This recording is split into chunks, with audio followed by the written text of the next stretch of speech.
Selamat datang kembali dalam perkuliahan Analisis Rel Lanjut MA5031. Pada kesempatan kali ini, kita masih akan berbicara tentang bab integral. Secara khusus, kita akan berbicara tentang perumuman dari integral Riemann, yaitu integral Riemann-Stieltjes. Mari kita melihat definisinya. Nah, pertama, definisi integral Riemann-Stieltjes. Misalkan alfa itu adalah fungsi naik pada interval AB, dan P ini adalah partisi dari AB, dengan delta alfa J itu didefinisikan sebagai alfa PJ dikurangi alfa PJ minus 1. Misalkan pula fungsi F terbatas pada AB, maka jumlah Riemann atas ini didefinisikan seperti ini. Jumlah dari maksimum pada interval J dikali dengan delta alfa J yang adalah ini ya. Dan jumlah Riemann bawah adalah ini. Oke. Dengan M besar J dan M kecil J tentunya adalah supremum dan infimum pada interval IJ berturut-turut. Selanjutnya integral atas dan integral bawah didefinisikan sebagai integral atas itu adalah infimum dari jumlah atas, sedangkan integral bawah itu adalah supremum dari jumlah bawah. Oke, atas semua partisi dari AB. Kita akan katakan integral Riemann-Stieltjes dari F terhadap alfa itu ada jika integral atasnya itu sama dengan integral bawah. Jika integralnya ada, kita notasikan sebagai integral f d alfa dari A sampai B. Dalam hal alfa sama dengan X, saya punya integral Darboux. Dan bisa dibuktikan bahwa integral Darboux itu ekuivalen dengan integral Riemann yang sudah kita kenal. Oke ya, jadi pada akhirnya integral Riemann-Stieltjes ini adalah perumuman dari integral Riemann yang sudah kita kenal. Oke ya. Nah, perhatikan bahwa jumlah atas dan jumlah bawah dengan jumlah Riemann dari fungsi f terhadap alfa dihubungkan oleh ketaksamaan ini ya, maka jumlah bawahnya itu akan lebih kecil sama dengan jumlah Riemann, karena jumlah Riemann-nya ini kalau misalkan alfanya saya pilih X, nanti kan ini lebih kecil sama dengan ini integral atas integral bawahnya ya, ini akan lebih kecil sama dengan jumlah atas. Oke. Dan selain itu untuk setiap partisi P selalu berlaku ini. Oke ya, karena ini diambil infimumnya, maka saya akan ini diambil supremumnya, maka saya akan dapat yang ini. Oke, ini ada definisi penghalusan dari partisi. Misalkan P dan Q adalah partisi dari interval AB. Jika setiap titik P adalah titik di Q, maka Q dikatakan penghalusan dari P. Ini kamu sudah tahu ya. Nah, berikutnya adalah hubungan jumlah Riemann dan penghalusan. Hubungan jumlah Riemann dan penghalusan.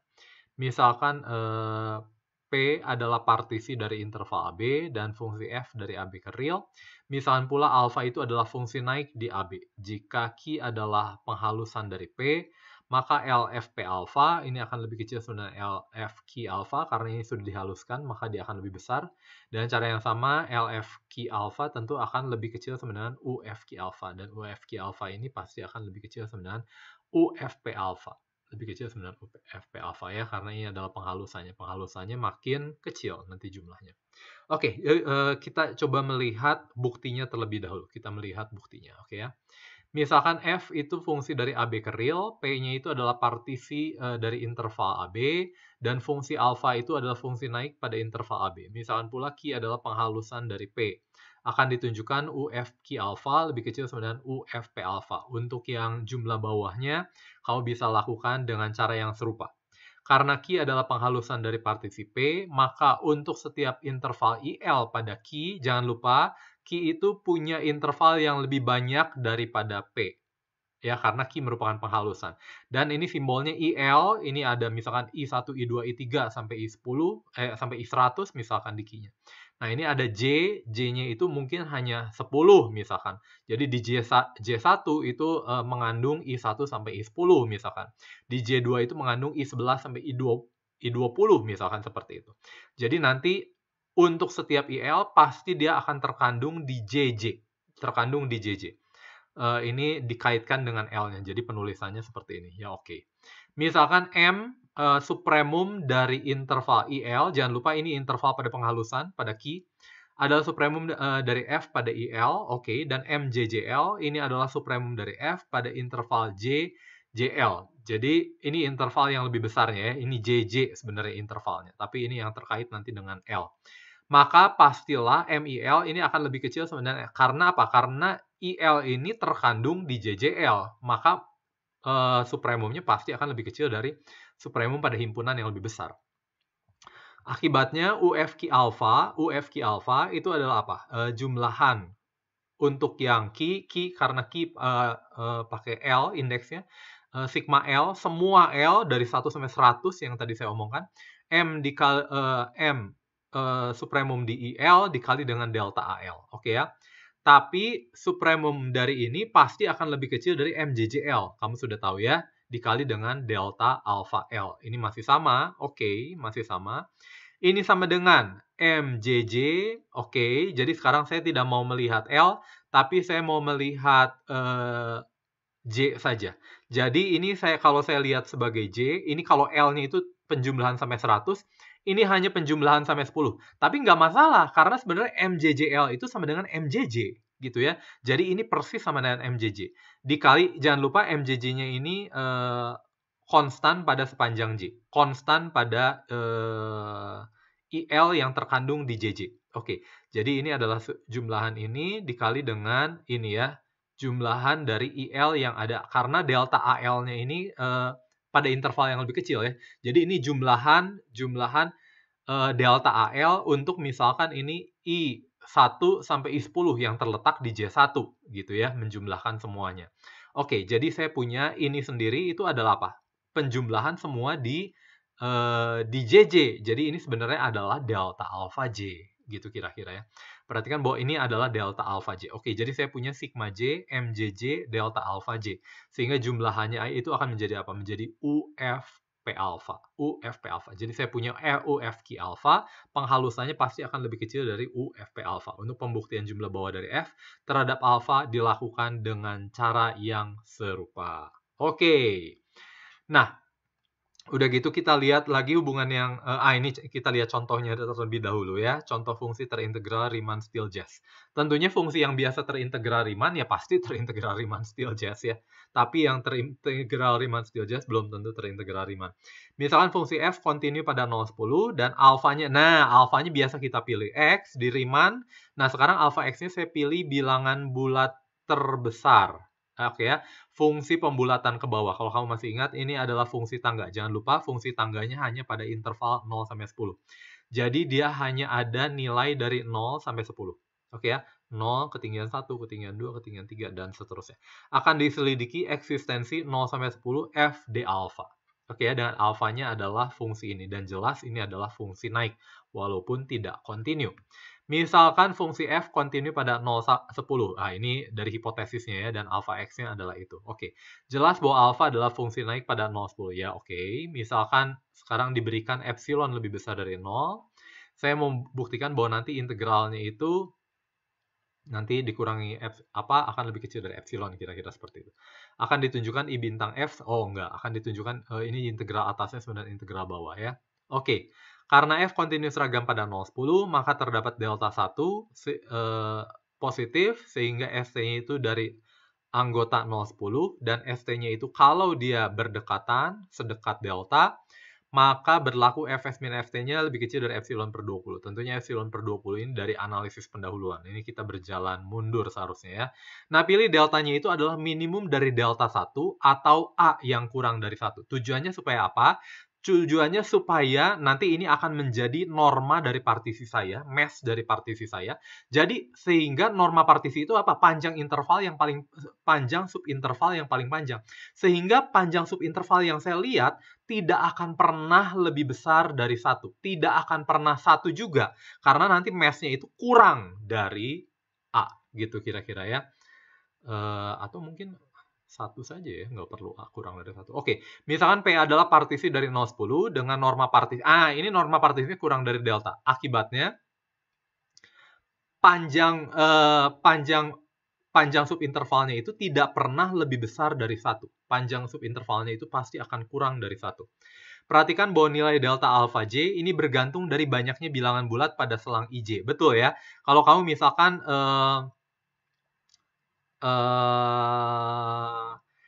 partisinya itu setengah sampai 1,5. Dia kan memuat 1.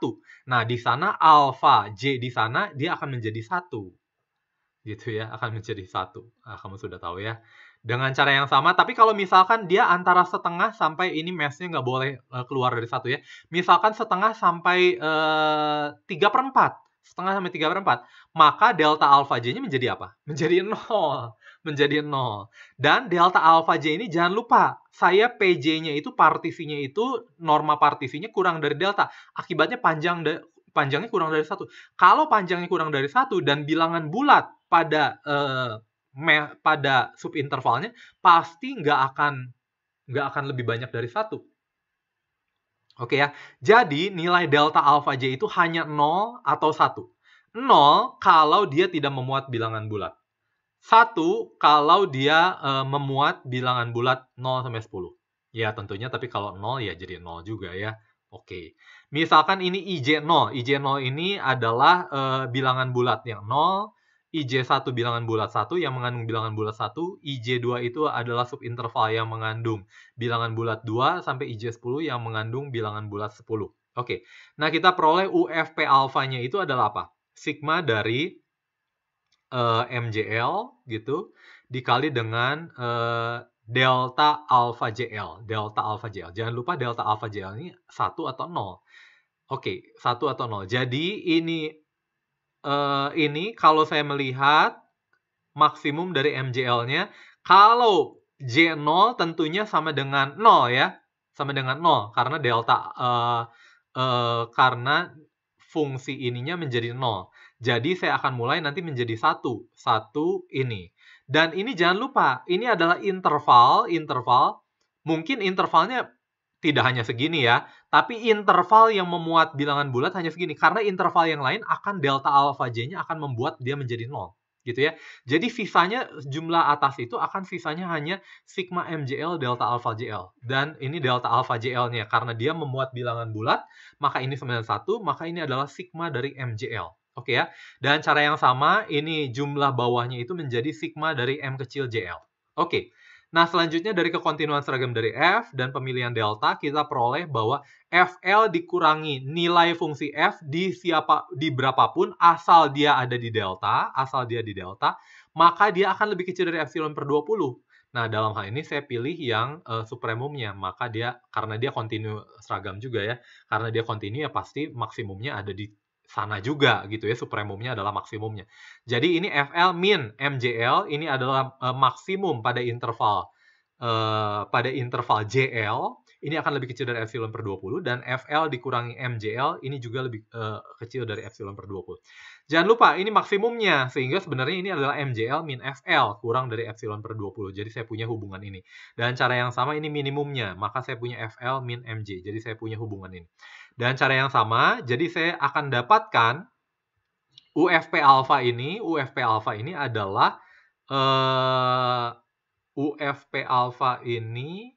adalah sigma M besar JL. Tapi sigma MJL itu lebih kecil dari FL tambah epsilon per 20. Dan ini dijumlahkan sebanyak 10 kali. Jadi menjadi epsilon per 2 ditambahkan dengan ini.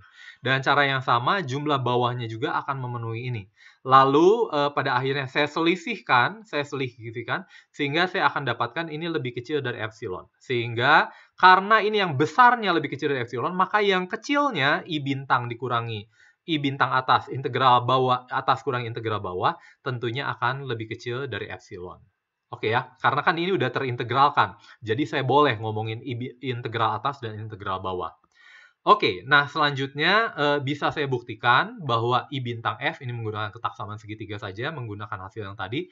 Ini akan lebih kecil dari epsilon untuk setiap epsilon positif, sehingga pada akhirnya I bintang F itu ternyata sama dengan integral F d alfanya itu sama dengan jumlahan dari ini ya, di FL. Di F1, F2, F3, F4, F5, tergantung fungsinya apa. Ya kalau kamu kuadratik ya tinggal kalau masukin ya fungsi kuadratik. Oke ya, nanti pada akhirnya membuktikan integral Riemann-Stieltjes ya oke, kita hanya menggunakan teorema ya. Kalau yang benar-benar kita hitung ya sedikit. Karena menggunakan maksimum, supremum, infimum gitu ya. Maksimum ya tidak mudah. Oke ya. Nah, ini berikutnya ada lemma Riemann. Terakhir kita akan bicara lemma Riemann. Kalau misalkan saya punya fungsi alfa naik pada interval AB, ini hanya perumuman saja ya, fungsi f-nya terbatas pada AB, maka integral Riemann-Stieltjes dari f terhadap alfa itu ada jika dan hanya jika untuk setiap epsilon lebih besar dari 0, terdapat partisi P sehingga UFP alfa min LFP alfa itu kurang dari epsilon. Mari kita lihat buktinya. Nah, misalkan fungsi alfa yang naik dan fungsi f terbatas pada AB. Misalkan ini ada. Jadi saya akan buktikan bahwa nanti itunya kurang dari epsilon. Jumlah atas kurangi jumlah bawahnya ya. Misalkan epsilon lebih besar dari 0. Oke, pilih partisi Q1 dan Q2. Sehingga UFQ1 alfa min I bintang F itu kurang dari epsilon per 2.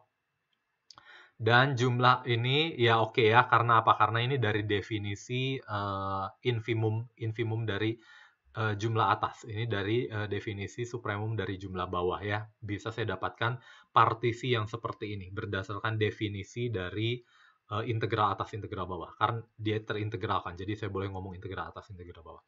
Tapi karena dia terintegralkan, terintegral Riemann-Stieltjes, maka saya punya integral bawahnya sama dengan integral atas.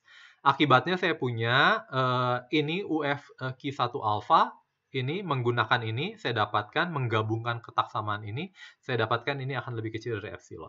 Oke ya. Jadi, misalkan sekarang P-nya itu adalah penghalusan bersama dari Q1 dan Q2. Penghalusan bersama dari Q1 dan Q2. Maka berdasarkan hubungan jumlah Riemann dan penghalusannya berlaku ini. Oke ya, ini lebih kecil dari ini akan lebih kecil integral ini. Oke. Selanjutnya, karena saya punya bintang, jadi saya punya ini dikurangi ini kurang dari epsilon. Akibatnya ini kurang ini, aku kurang dari epsilon dong. Oke ya. Berikutnya, yang terakhir saya akan membuktikan ke kiri. Saya akan buktikan bahwa dia terintegral Riemann kalau dia terbatas dan dia memenuhi ini. Misalkan untuk setiap epsilon lebih besar dari 0, terdapat partisi P sehingga berlaku ini ya. Ini hipotesis. Ini hanya hipotesis. Diberikan epsilon lebih besar dari 0 karena berlaku LFP alfa ini lebih kecil sama dengan I bintang, lebih kecil dari integral atas, ini lebih kecil dari UFP alfa, dan hipotesis karena berlaku ini dan berlaku hipotesis, maka saya harus punyai ininya kurang dari epsilon, maka yang kecilnya juga kurang dari epsilon, sehingga terbuktilah apa yang kita inginkan. Oke ya. Jadi itu adalah lemma Riemann. Jadi untuk membuktikan keterintegral Riemann-Stieltjes bukan saja lewat dari definisi membuktikan bahwa integral atas sama dengan integral bawah, atau juga kamu bisa menggunakan ini ya tanpa saya harus tahu integralnya kira-kira seperti itu ya. Mirip-mirip seperti Cauchy. Jadi ini cara lain untuk membuktikan bahwa dia terintegral Riemann-Stieltjes. Oke, nah selanjutnya kita akan membahas hasil lanjut dalam teori integral. Ini akan berurusan dengan fungsi bervariasi terbatas. Kita akan bahas di dalam sesi berikutnya. Terima kasih.